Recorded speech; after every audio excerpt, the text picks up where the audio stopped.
talking about freedom of movement, just as a general concept that will cut across more than one topic area. But today we're in the world of Redis and IoT. Right? So told I have to escape out of here if I want to do anything. So I wanted to just put that on the screen. That's nothing to do with any work I do, except it has to do with IoT. There's a grain of rice, that's the white thing, and the other thing is a computer. So anyway, I was thinking, well, you know, it's really interesting when we start talking about meshes and we say, what is a mesh? A mesh is, networks are arrays of nodes that communicate with one another. That's what I get from Wikipedia and probably thinking about it. It's obviously, you know, but we imagine somebody going out in the world with baskets of these computers and just kind of tossing them around. So it's like, why not, right? So we go back to Keynote here. Every time, do I have to play it every time? Like, and we're back, okay. So I just say, who am I? You'd probably don't know. I put the thing in red. The reason why I wanted red is I was kind of thinking about blood dripping from the page, you know, just typing all those years, nothing left. But I started doing this stuff for a long time. I've been working on an MQTT Bluetooth communication stack, which is more to do with this. We got in some bioreactor stuff with a guy that doesn't know what he's doing too much, but we're talking to Arduinos, and we're talking web pages, and somewhere I was going to show you a web page. That'll be next. So, and I took these courses, and I even took a quantum computing course last year, the MIT course. I'm trying to figure out how to sell it, but anyway, so yeah, right. So it's like, you know, it's like there must be somebody who wants to buy that somewhere in the world. But I was like worried about technical jargon because I've come to an age where people don't want to talk to me because they say I don't know any more technical jargon. And I was thinking, well, I know what Hilbert spaces are, but I didn't know what a CDN was, actually. I was talking to a guy, what's it, because it's not the Center for Disease Neurons, right? Because I do a lot of AI stuff, and I keep thinking neurons and things we want to talk about, but apparently it's not that, but I do know what Hilbert spaces is, and quantum computing is fun with Hilbert spaces. And so I should probably worry about that because it has something to do with spooky action at a distance, and that's kind of what we're talking about. But spooky action at a distance is bound by the speed of light, even if it's an entanglement. But that's a whole other thing we don't care about. So I'll get off of that. So what am I talking about? I'm talking about being able to go from the user to the device and back to the user. Somebody wants to do remote control. They got devices out there in the world. They're going through fields of tiny, smaller than grain computers, and they want to look at something in their hand or on a screen, in a dashboard of a car, whatever, and kind of know what's going on. They want to be able to turn things on and off. They want all those things to stop talking to them. So that's what we want to do. We want to move around anywhere in the world and do that. Then we want to store all this stuff, and we want to know where to store it, how to store it.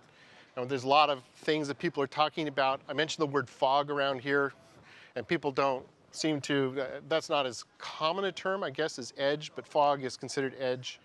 And mostly what I've been doing is been in the fog in the last few years, though I haven't been living in San Francisco. I pretty have a good, clear conception of things, too. But then finally, there's some web page visualization, like all this stuff gets on the page. And so I was going to show, I think I'm at this point where I was going to do this. Yeah. And so I get to this whole thing. And back to the notion, what is freedom of movement? I should be able to go anywhere in the world. I should be able to go to the other side of the planet and water my garden in California. Or I should be able to work from home. And I think that's supposed to be a picture of Delhi, but I thought it was San Jose because I spent many months. Months was enough on a particular bend on the 280, trying to get from one part of town to the other, just because I worked over Lockheed a little bit. And you think, well, that's certainly punishment. I don't even know what's on that page. If I can't show you I can show you the videos. Okay. So my panel app, where is it? Here. So this is your kind of panel app you expect. Something that'll read sensors and present sensors to you. I did this, I was writing an article for Smashing, so this is like, how do we do a search bar? A search bar can return icons that tell you what kind of panel it is. It doesn't have to be verbal. It doesn't have to be a list. And so we're able to sort of gather together things and odd-looking buttons, which might correspond more to switches. Like if somebody actually knew how to draw switches, you know. So it's all SVG. You just draw it, and then use View to animate it. But I wanted you to get this idea of what kind of things the guy wants to do. Like if he's got bioreactors, we start talking about pictures of levels. We want to see what the optical density of particles. We're looking for the thermometer stuff, of course, you know, that's going on in that realm. And in the MQTT realm, Bluetooth MQTT, it's anything. It's just, you know, and so we'll kind of mention that a little bit more. So, I'm still, are we on 4? So I just showed you the panel app. We're good. So moving on. Oh yeah. Let me see where we're at. There's a little annoying behavior on the presentation stuff. Look at that. So yes, we're talking about something is in the middle, and something is probably, you think Amazon Web Services, and that sort of caters, you know, most of these clouds have catered to delivery of content as opposed to the acceptance of measurement. So we need to be able to send commands out to MCUs, and we need to be able to get metrics back. We want it in timely manner. And a nice, easy, simple kind of idea is that you kind of know where the MCUs are, and you kind of know what the page is, and something like what I just showed you has those little boxes, and each one of them corresponds to an MCU, and you want to get the commands across. So one of the things I've done is in the Arduino realm, I created a little table like this, and this is just to let you know it's there. And what that does basically, it outputs part of an Arduino sketch, which is C++, and you use this Node.js stuff and some stuff that's in the directories there, in the examples of the extras directories, will generate from you a command table. Part of an Arduino sketch, you put it into the sketch and you go compile, and then it's put on your Arduino, and now you can start sending commands to it across some kind of serial, right?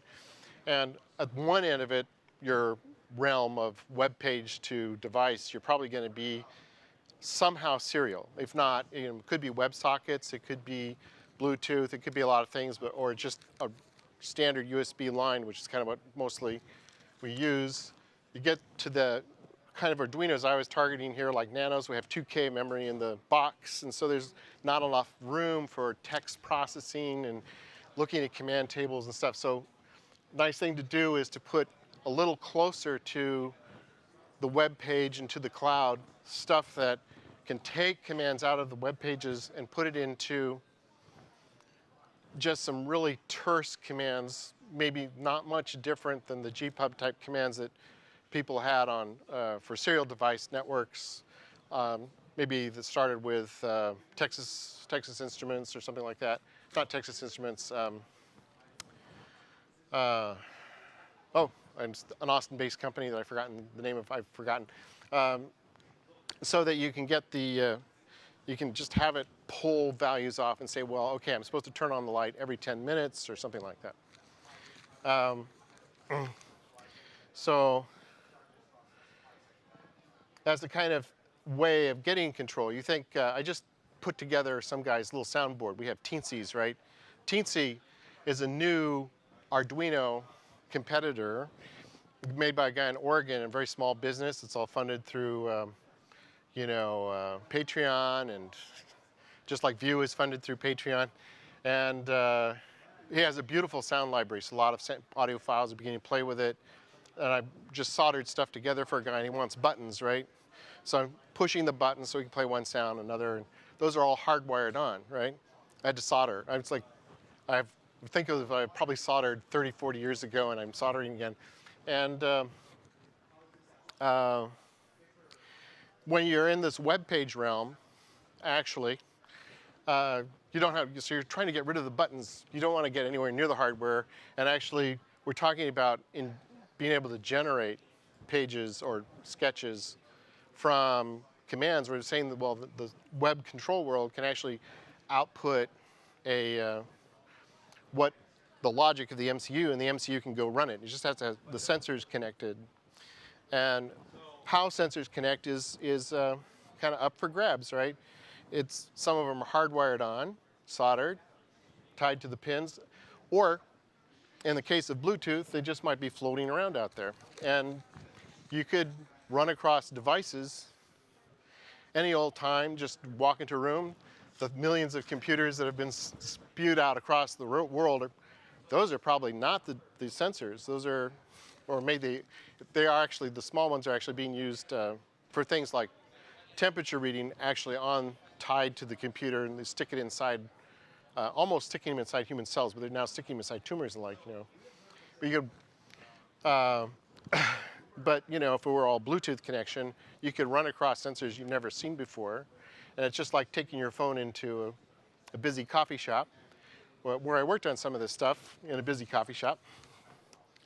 And so, oh yes, okay, so kind of hit some of this already. We're sending commands to the MCUs. We can sequence. We want to, as we make decisions on our web page, we might want to record the sequences. We want to make sure we kind of know how long it takes to send commands to the MCUs, because we like to be able to say, if I do this command now, there will be a certain delay, within seconds or milliseconds. You want to be able to say when things are happening, when you decide to turn a heater on, when you decide to start stirring, because reactions, biological reactions, are really, they're chemical reactions, although slower than maybe some, are pretty dependent. The timing is pretty important, and the quality of your reaction will be different depending on those things. So there's some attempt we want to save them, we want to know what we've sent. We can send a sequence of commands with recording, with special already determined time sequences, and let it go and run. And so some of the remote management that you do is sending those sequences where you have tried to optimize time for your parameters, and also determining limits. So one of the things I have in the sketch stuff that I already created an example, but probably needs to be pulled out, are things also that you'd like to program as far back as the web page, about how hot the temperature can get.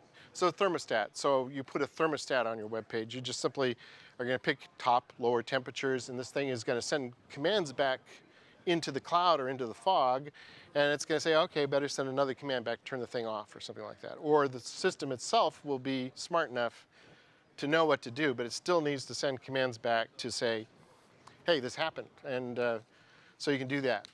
Then this other thing is just about the continuity of sensors.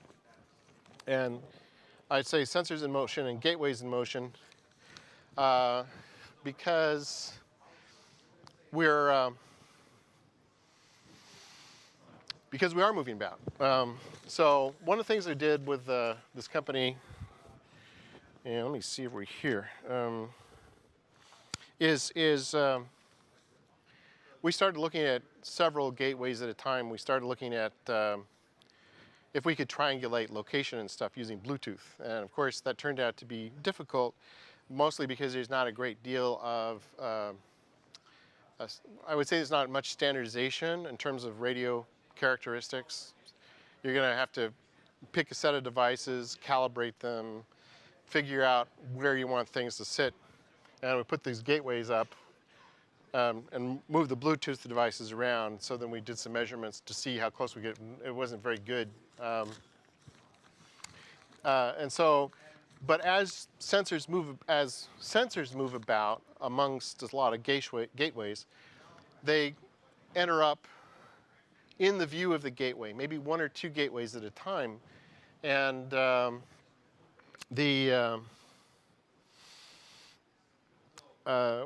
you're trying to figure out who owns the sensor, so to speak. Who is telling us which gateway is telling us about this sensor, and why should they tell us about the sensor, right? And then also you're worried about, because of that, it's crossed in some network boundary, which is like if there are a whole bunch of gateways managed by a particular program, where would they actually, who would actually get to keep the sequences that they have, and who do they send it to later? So this becomes part of it. The gateway in motion, sensors can be fixed or they're semi-mobile, and they can be moving about. So the same logic is going to happen, that the gateway will see new sensors, report on them. We'll have a set of sensors associated with the gateway that are current, and then things will fall out and come in. And we make various decisions about whether or not to connect and collect measurements, or to use advertising data, and maybe even get some topographical information, like if we know where the gateway is. So, so I say, yeah, we looked at RSSI, and we looked at that. We've discussed. We also went into looking in terms of what the advertising data of a Bluetooth gateway pathway would be, or a Bluetooth sensor would give us. I'll get more into that in a second, and whether or not to connect. Let me see if I can go here. Okay, so I mentioned gateways and fog, and I should let you know, yeah, fog is kind of a Cisco-oriented concept. So I put some references up there to read about it. When I talk about these gateways, let me show you a picture of a gateway. I think you can do this now. I'm trying to get an order before I came here, and of course, you know, I'm trying to make sure that I talk in a cohesive enough way that you understand what I'm talking about. So I fall apart a little bit. But so this is one of the gateways that I was helping program last year, and this is Axiomware. This guy, he would like some business, you know. On the one end is a Bluetooth dongle. This box there is running a Linux, and you can program it, you know, through the line, or it can be connected through wireless. I have here, I go around with a couple of these gateways at a time, and I brought my Verizon. This is my way to connect to the world. So sometimes you go into the coffee shop and their hotspot is not that good. So this is my own hotspot. You can sit out in the park.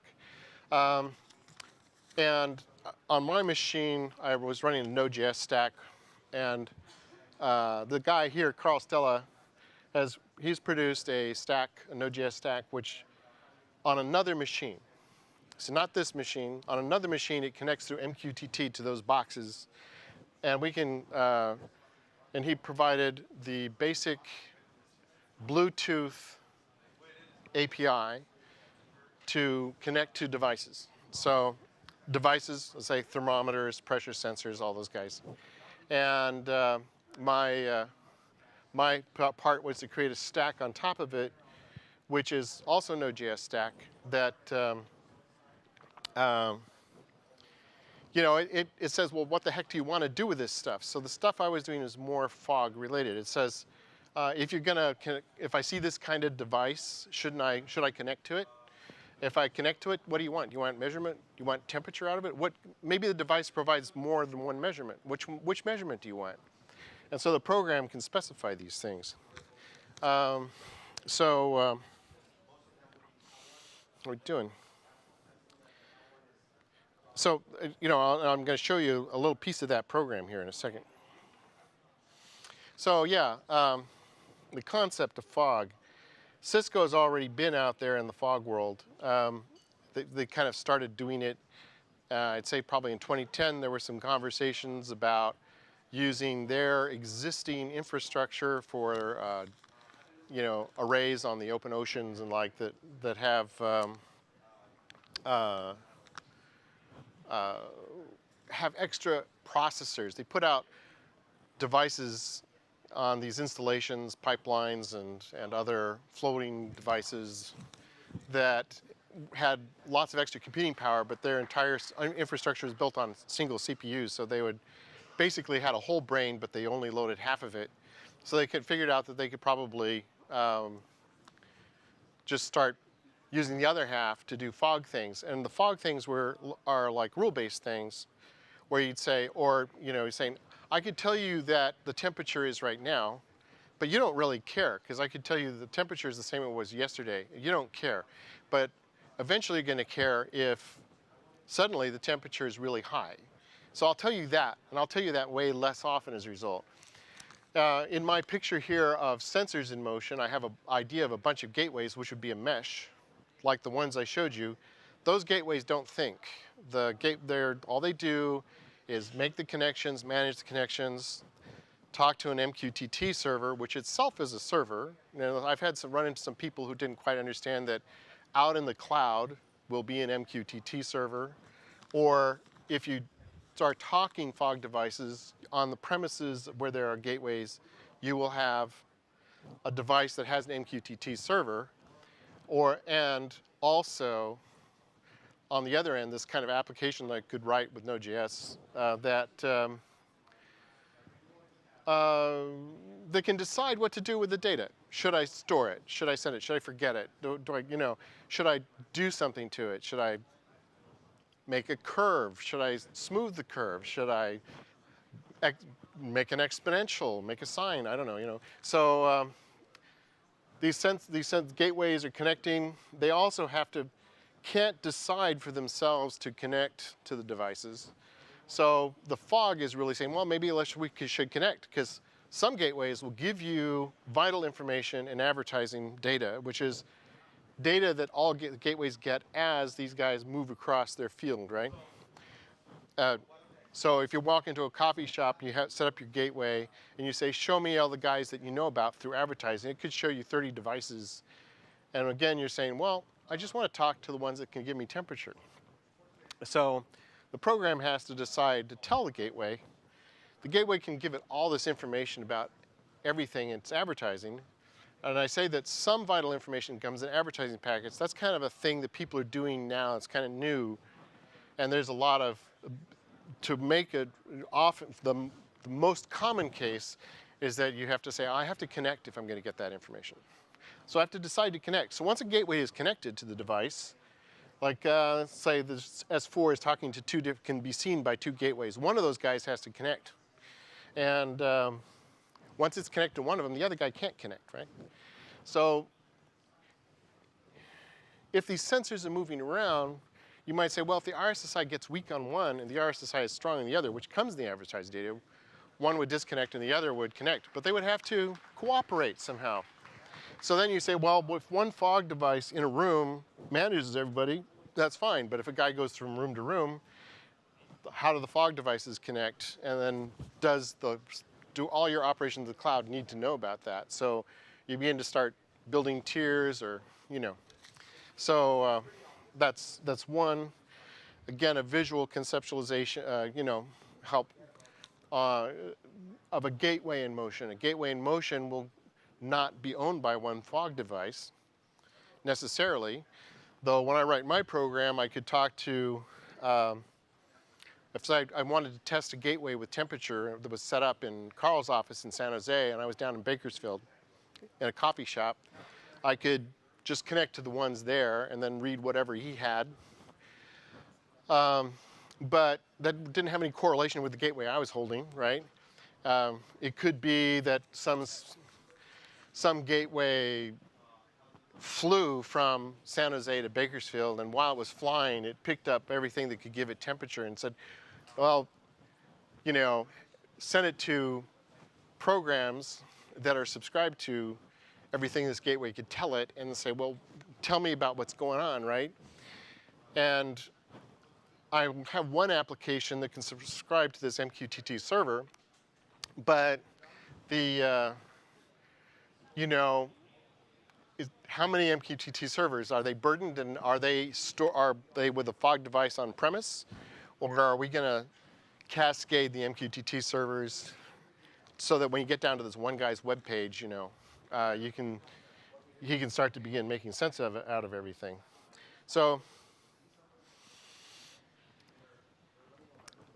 took the idea a little bigger. Actually, I needed to find a free picture, and there's one of the world. So I imagined something that was an ultrasonic flying thing that could move around the world. And finally, we're stuck with putting this data somewhere. So as we go about controlling these devices, connecting the devices, making the decision to connect, we're now in this realm of, oh, what are we going to do about all that data? And this is where I probably wouldn't be standing here if I hadn't called Carl and said, you know, because we haven't worked for a few months together. I was trying to do this other project. I gave up on this kid. And it's like, was the minute that he was trying to increase the speed of a shaft by simply turning up the PWM, I said, well, you heard gearing ratio, and then I walked out the door. See, but so it's a little exaggeration, a little bit, so that doesn't mean that we can't build a panel app for everybody. And so if the smashing comes out, then everybody will be able to do it. And I'll put it up online. It'll be on GitHub, and you can go off and start building Vue apps. And all I have to do is draw lots of. But that's another thing. That's the Vue, which we'll get to in a second, more in depth on that in a bit. But first, I've got to store this data. I've got to collect it. I have to respond to it. If my app wants to be responsive to some data about a particular, let's say a moving gateway that's flying supersonic through the world, my app says, at some point, you know, if the data is collected locally to all the places this guy goes through, I want to get to those bits of data. I want it to come back to me. I want to be able to somehow or other have permission to go to those data sets that left the data behind. So this guy sits here for a while, gets 10K worth of points, goes to another place, gets 500K worth of points, you know. And so I'm back to asking, what architecture do I need, and how to put the database in. And I start talking about what I mean by natural shards. Let's see, we're down to, so obvious thing you've got to do is decide on a database, and we're at a Redis conference, but there's good reasons to do it. And then I was just getting to the responsive app part of this, and I think I've probably already talked about it plenty, but I need to be able to just simply have a language that helps me decide what to do with data and decide how apps work together. So if I use my Node.js program that I write, I have to decide if it works alone through PubSub, or if it works through a bunch of other guys, and that they don't start talking to each other through, you know, say some kind of WebSocket thing. If I'm on a single panel web page, I might launch 6 or 7 of those apps from all over the different world, and my web page may actually be the point of convergence and consensus for a while I'm using it, right? And they say, well, maybe I want that to go away. Anyway, so this is, let's see. Oh yeah, I showed you axiomware.com already, so you can see what a gateway was. And this is the kind of stuff I was able to write. So this, I'm gonna get along, I'm gonna go start getting faster here. Okay, so the, what we have on the, is not just a regular Node.js event. So with Node.js, you can make any event, you can just give it a name, right? And it's just a function call basically, right? But why not have them be a standardized measurement, or something that a company gives to me in a standardized way, so that I can say, yeah, I want to respond to the humidity that the Sensorion guys are measuring. Or this one, they have their own little count device that they were for testing. And with my stack, I was able to add something. The stack, we call it DAPI for Device API. The other one was for Gateway API. That's called GAPI. It's underneath it. And this is GAT, which, like, what does that stand for? General something, telemetry, something or other. I can't types, I guess. Basically, Bluetooth standard supplies a set of those out of the box, and they have, as a result, they have 16-bit representations. Anybody who sticks with the standard, you know that if you want to read somebody's heart data, there's going to be a Bluetooth GAT characteristic, which looks like one of those URLs there, or URIs, we call it, and it's going to tell you enough that you're going to know what the format is and what the units are. So I have this thing where if you create a particular kind of object, which is Axiom Count Notify and Smart Humi Notify, those are defined early in a program that you don't get to see the whole thing. Value, format, units, now I know what to do with them. The units, Bluetooth specifies units and specifies formats of the data that you're getting so that you know what to do with it. So this is kind of like So probably this is more important. I can hook into Redis. It's not hard, right? And we put them into a stream if we want, or append. So I've tried some different data.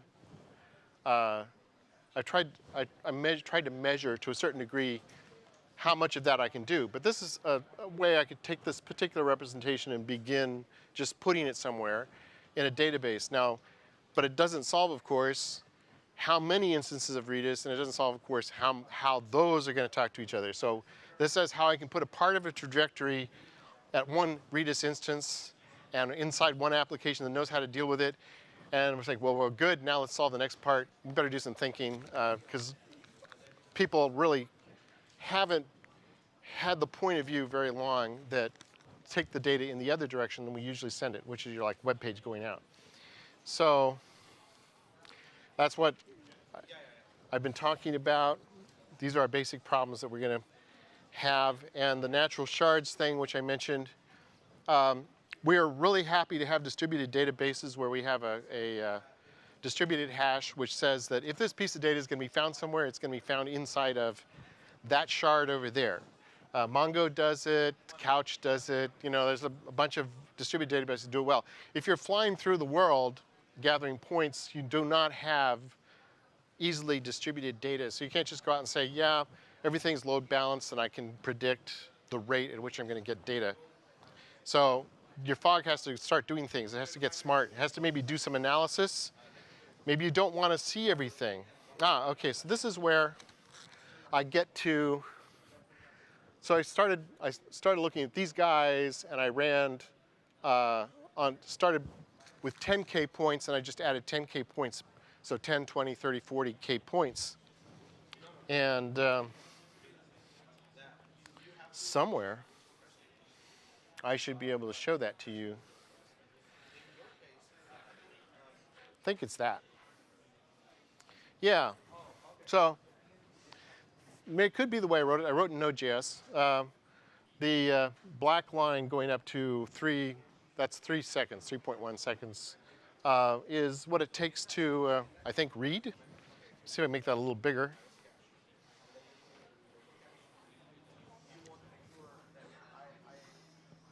Yeah, that's reading from Mongo. If you store in Mongo just like a series and you think every point is a document and you just stick them in, it's incredibly slow. And if you put it inside a field of a document so that it's just, you know, we say one place is going to get all this data, so you put 10K points at a time in there, it's still pretty slow. The green one, that's the red line you see, and that's writing. And it turns out the read is pretty fast. It's almost as fast as influx when you do it that way. But its write is just ridiculously slow. And partly that may just because I've got to learn some tricks with Mongo or something like that.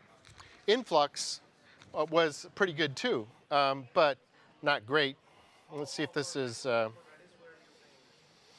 okay, this is the two, that's just the subdoc one. So you can see the read and write difference. I'm going to do another one here. So this is relative to influx. So this is influx reads and writes. And it starts even getting up to a second in time. So by the time it's doing 100 points, and you're trying to grab out those 100 points, it takes a while. It writes pretty good, but it keeps the time series working pretty well. Again, you have Redis on the bottom. And I've got two versions there. I have the Redis stream, and I have Redis just putting some data on the end of the string and storing it in Redis. Let me see here. Yeah, so this is if I just store time series, I just keep appending to the time series, you're going to get a read that's the green line that just pulls it out there. And the 45 is, by the time we're up to 100K points, it takes 45 milliseconds, and you get all the points out. But you still have to deal with the data. You have to convert it. And if you then just, if you use stream, you see it takes longer. And what do we have there? Read. The read is slower. And so you say, well, I mean, you're getting to Mongo range on the read, or you're getting to influx range on the read. And you say, well, why bother? Well, the point is that streams have a particular architectural purpose, and it's not really, there to just serve data fast. It's really there so you can stream data. But also, they provide you the converted data. So you come out, you say, I want to read the thing, and you get your array of data points. It's all nice and clean. If you then want to send it on to a web page, you have to turn it back into text or some other kind of data, so it goes over on HTTP. So if I pull everything out as a string, it goes straight to HTTP, that's fine. And if I pull everything out as a data objects, now I'm working with it, but I'm on the server, right? Okay, so what's left here? So that's kind of that. Then this thing here, oh look, see the movies are playing. There's 10K points there, and there's 10K points going by in a sine wave. Now you say, well, how am I doing that? I'm using a thing called Pixie, which uses GPU. It uses WebGL, okay? I came up, that's just a picture of it. And so, you got to get the panels that I showed you. I showed those kind of cute little pictures. Eventually, they have to do something useful, like show me a time series. And I had a customer, he wanted to pull a time series. He wanted to pull like a megabyte's worth of data off of a SanDisk from a Pi, And I was like, well, it took a long time to get on the screen. He was upset, So I tried to find something faster. He was still upset because it was, come on, guy, you got to send 100, a megabytes worth of points, but, it's going to take some time, right? So I got into this thing about visual DOM frameworks. Now I wanted to show you this. Is it running? No. Let it run. So this is, by the button click, is the fastest virtual DOM library putting up 100K entries. And then it's going to change them. And you can see that. You can see the lapse in time. Okay, here's D3. So I just put 10K circles up. There, see the green line? So you can say, oh, I saw it turn blue, and then I saw it. You can see that happen. And here is Pixie. It's setting up its entire environment and getting the 10K points up on the screen. And it's just a library. It's not too fancy. It doesn't have cool, dotted extension syntax and stuff like that.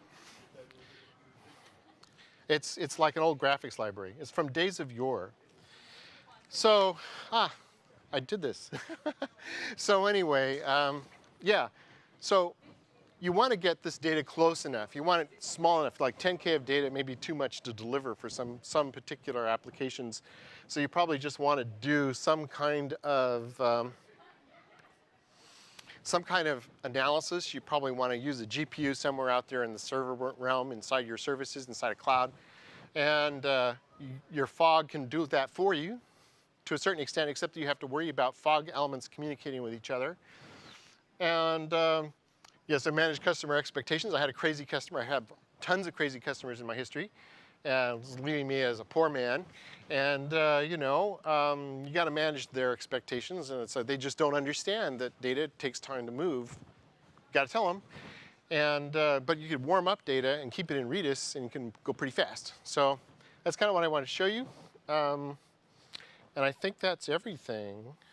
And I think I hit the time limit, basically.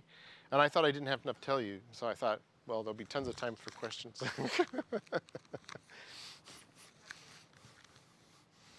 Probably not. Right? Did I just totally confuse you all? I did, right? So anyway, yeah, so real work happens in very small teams. A couple of guys working on a stack for, actually, Carl Stella works with Dr. Gomes, who's an electrical engineer, and they did more of the radio side, and I worked on a thing. We just, working out of our houses, we did the thing. And so I showed you some of the code. There's actually about 5,000 lines of code underneath those easy representations where you can start just programming with GATT. And of course, I'm a great proponent for more standardization of measurements so we can do more of the Bluetooth GATT thing, but maybe in other realms than just Bluetooth. And Redis is now my go-to because I've just checked it out, and we're going to check it out some more. We're going to look at more databases. So for Carl, who basically bought me my train ticket, I'm going to go off and look at MySQL, SQLite, all that, and we're going to see how much bearing down on the data will do for it. So anybody, I don't know if that's useful to you, and I'll try to get as much as I can up on GitHub. So if you come back to my website, you'll have a link. Okay? Are we good? Thank you. Thank you.